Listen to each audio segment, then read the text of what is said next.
What's going on, guys? Tween Timber Outdoors. I just want to show you guys one of my best flies from this year. I want to show you guys kind of how I tie it. It's an extremely simple fly, and realistically, it's probably one of the cheaper flies you can tie as well. What I have on the vise is a size 6, so it's going to be a little bigger version of what I usually tie, so you can see it a little better. Size 6 nymph hook. It's just like a 2x long, and a size 6, and I have a size 3/16, which is a large superfly bead head. You can use different bead heads, and I'm also going to be using Ultra Thread 210, just in red. I like red or orange. You can match the bead if you want, or you can match the color of the fly if you'd like. But I don't necessarily find it that important. In fact, I go with red because then it kind of gives if it accidentally comes through, it's like a blood dot. So this is going to be one of my most prolific flies that has been doing really well for me this year. First thing we're going to do is I like to throw in some kind of purplish pink marabou. It doesn't match my UV polar chenille, but that's kind of nice because it adds a different layer if you'd like to. If you'd like to match it, I've also done it using marabou that is the perfect exact match. I've also used rabbit strips the same match color. I've also used craft fur in the same. So I'm going to do a purple egg-sucking leech today. So I'm just going to grab some marabou. I like to grab kind of the junkier marabou because, and I'm going to do a double stack. I'm going to find the length of the fly, and I'm going to tie in our first stack here. Doesn't have to be pretty. In fact, the uglier it is, sometimes the better off it performs, as far as I found. Again, this does not have to be pretty. I'm going to do a second stack here.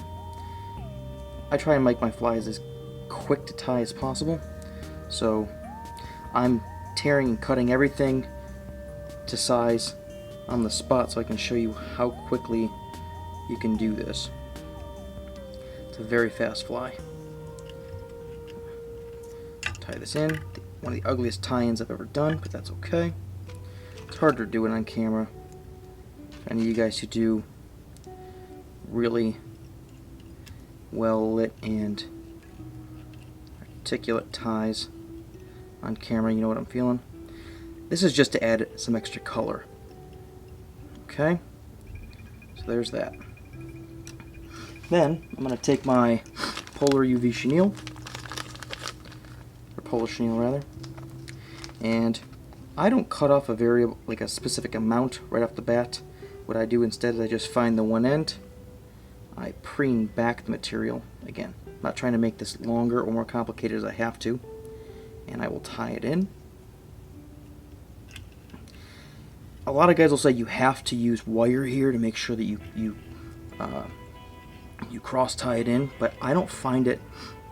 Man, when the fish that hit this fly hit, if they're going to destroy the fly, they're going to destroy the fly. But these actually hold up really well. So I'm just going to throw a little whip in there, set this off to the side.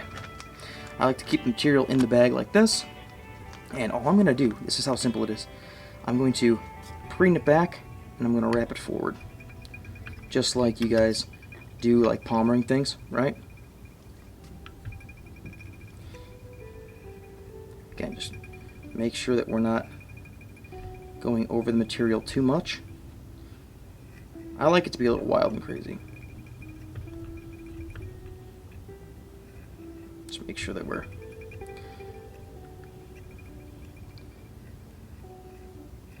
touching wraps as we go. I like to throw a couple extra here.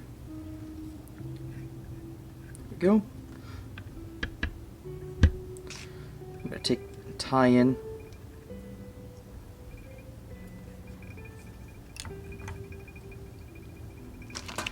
cut off,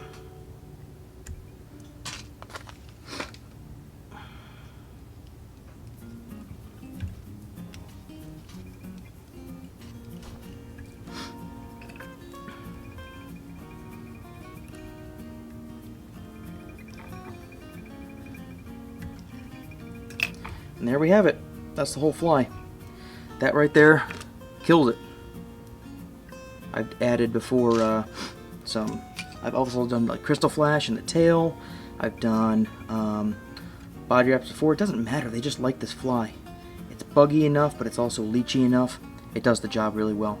Hopefully you guys liked the video. If you did, give it a thumbs up, subscribe to the channel. Check out the other videos in the playlist. Until next time, guys, catch you guys on the flip side. Tight lines, and we're out.